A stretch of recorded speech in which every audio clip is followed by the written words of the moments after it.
Well, hello, everybody. I know we're talking a little bit earlier this Tuesday if you're watching us live on Facebook. My name is Stephen Meade with Domicile Real Estate. This is our Southern California housing market update for October 10th, 2023. I cannot believe we are in the last third of the year already, and we have seen an almost unimaginable jump in interest rates. I think this time last year, most people were predicting that this is when we would begin to see the lowering of rates, not the raising of rates. And yet that is the position we find ourselves in. So the question is, the one that I'm asking and everyone's asking is this enough to really hit a breaking point on the housing market?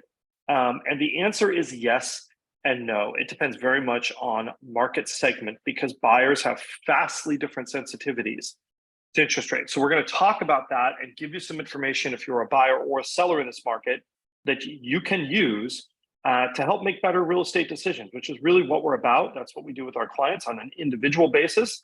If you'd like to be one of those clients who gets our individual expertise, definitely reach out to us. We would love to work with you if you are in the Southern California area, especially Los Angeles and Orange County. So we're going to go ahead, we're going to bring up our stats, and we're going to start talking about some of the things that we're noticing that are happening. So first off, I want to talk about something that is a little unusual for this time of year, and that is watching inventory actually rise a decent amount of that under $1 million category. Now, we've talked about this before, right? And whenever there's a bump in rates, we kind of see this bizarre thing happen where there's kind of a moment of a little bit of freak out by buyers, especially at the lower end, right? Because they see what they were pre-approved for. If they're right on that bubble, now they are not pre-approved for that, right? And so there's kind of this panic mode, right? And some buyers will panic into finding anything they can get, right? Because they're afraid things are going to go up further. But a good number of those buyers will really just take a step back for a couple of weeks to sort of reevaluate what they can qualify for, what does the market look like, and then jump back in. And so we're seeing these active listings go up by a decent amount, which is not what normally happens this time of year. Once we enter into October, we're usually kind of in this flat phase before a fall off towards the end of the year. So that is interesting, right? And look at the slope of that. I mean, that's a decent little bump there. And we're going to talk about where that bump is coming from in a second. It's not coming from listings hitting the market. And then we've got our 1 to 2 million, just a little bit of a steady rise, but we're going to call that fairly flat. So we're already starting to see here, and the point I'm trying to make is that different price ranges are affected differently by this, right? 1 to 2 million, these buyers are likely to have a lot more cash going into the transaction than the buyers under $1 million. Okay, if we look at our new listings in the last 14 days, we're pretty much at a lower point to pretty flat. I mean, it's dropped like a little bit, but not a huge amount, okay? So we're gonna call this flat, whether you're under $1 million or 1 to 2 million in the last 2 weeks. But look at the new escrows, and this really should tell you everything you need to know to understand how these price segments are very different from one another. Under $1 million, look at that new escrow number in the last 2 weeks drop. That is that buyer panic that we are talking about. And the question is that a long-lasting buyer panic, or is this kind of what we've seen many times before, which is interest rates take a jump and buyers freak out for, 2 to 4 weeks, and then we see this number kind of return to normal, right? As they sort of adjust to quote unquote, the new normal. If you look at 1 to 2 million, right? Like it's down a little bit, but this is a far steadier number. I mean, even just looking at these graphs, there's a lot more volatility in that under $1 million segment from week to week in terms of the number of new escrows that are happening. That should tell you that that is just a highly sensitive market, that under 1 million. So if we look at our absorption rate, again, things are kind of at the low end here, 1 to 2 million, but they're like fairly steady. But look at this in that under 1 million, right? I mean, that is basically a full-on stop in the last 2 weeks. I don't want to say a stop, but it's definitely a reduction in demand. And the question is that a permanent reduction in demand, or is that this buyer freak out that we've been talking about? So a little bit of advice here, if you're a seller, right, and you're hearing me talk about this, you probably are having your own little bit of panic. And if you're a seller, there's not a reason to panic, but this is a reason to maybe shift your strategy. And what I mean by that is if you're in a crowded market segment, right, if you've got 4 houses for sale in your street, don't be the fifth right now. This is not the right timing for you. So number one, you don't want to be in a crowded market. The second thing is you want to be attractive. There are absolutely still buyers out there, but they're picky. And you need to be that house that they say, I want this, right? This is a market of the haves and the have-nots under $1 million. What are buyers looking for? They're either looking for something that is irresistible, meaning it's so nice they think it's not going to come along again, or something that offers a lot of value, right? Maybe you are one of the best priced 3-bedroom townhouses in your area. That is something that will attract the buyers. Obviously, if you're in that 1 to 2 million segment, that's been a tougher segment anyway, just because you don't have that move up buyer population. But we're seeing that that's a much steadier segment. Your strategy, again, is have an attractive product. Do not try to play games with pricing in the market.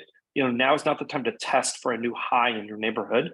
But if you're priced right, you're going to see activity and you've got a compelling home on the market. If we look at our closed prices, right, this should tell you something also interesting. This entry-level segment, we've actually been seeing a little bit of softness. This middle level, it's been pretty steady across the line here. And the high end has been much more volatile, right? And part of that's because our sample size is lower, a little bit on that item. It's just at these fringes, you're going to get some of that fringe effect, especially that 75th percentile as you get into these upper price ranges. We saw prices climb, they go back down, but if you look, we're well within the range. So here's another measurement, right, of our competitiveness in the market. And remember, higher on this chart means a less competitive market. So let's reference, compared to last year, are we more or less competitive? It is a more competitive market than October of last year, right? But look what we've seen. If April was the point of the most competitiveness, all through the years, those rates have gone up. The market's been getting a little less competitive. And then you look in the last 2 weeks, we're seeing a little bit of a jump here in that under 1 million. Of course, that coincides with our other data and corroborates it. We are seeing kind of that momentary kind of jump back. I do think that most of that effect on buyers is not permanent. I do think that most of that effect is oh my gosh, rates went up really fast and I can't qualify for what I thought, and I'm going to freak out a little bit until I readjust my expectations.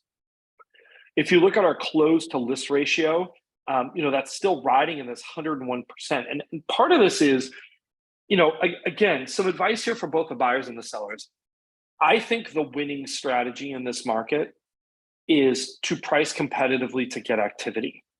I don't think the winning strategy in this market is to do hopes and dreams make me move pricing, unless you just have a property that is so attractive and so one of one, never will be on the sale again. But the reality is, for every 10 sellers who think that's their property, it's probably only true for one of them.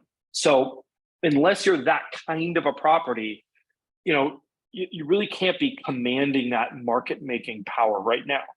However, we are seeing a lot of people, let's say they think their house is worth, a condo's worth $600,000. They will price that at $550 and let the bidding commence, right? Especially if it's a nice looking unit and they're going to see activity, they're going to be able to get basically that maximum value.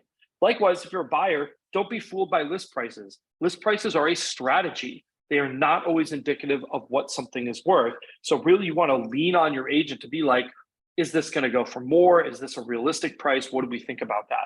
And if you don't have an agent to lean on, again, you should probably call us.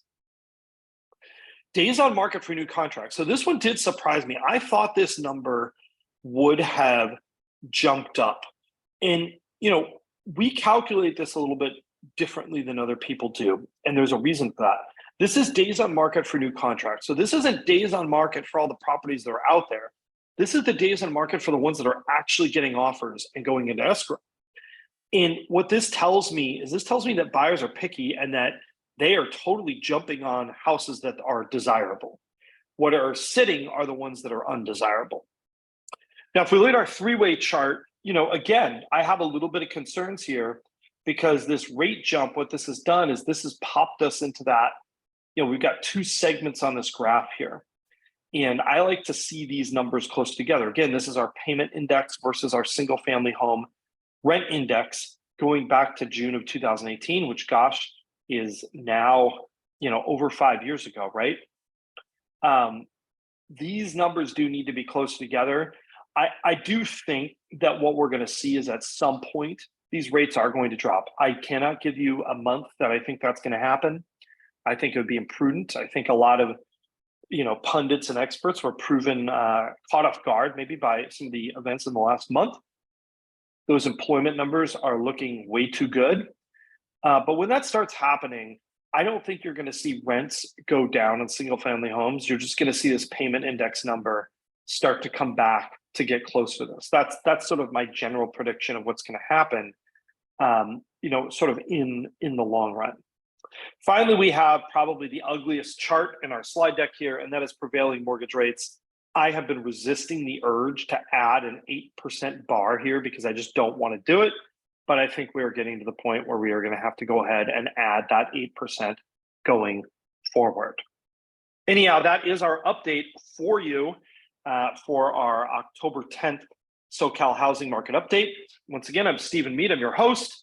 I'm the managing broker and owner here at Domicile Real Estate for people who love houses, which is hopefully you if you're watching this. We love real estate too. So if there's any way we can help you either with buying, selling, or providing advice, we are here to do that for you in the Southern California area. Don't hesitate to reach out. Don't forget to like, subscribe, and hit that notification bell. And we will see you again real soon.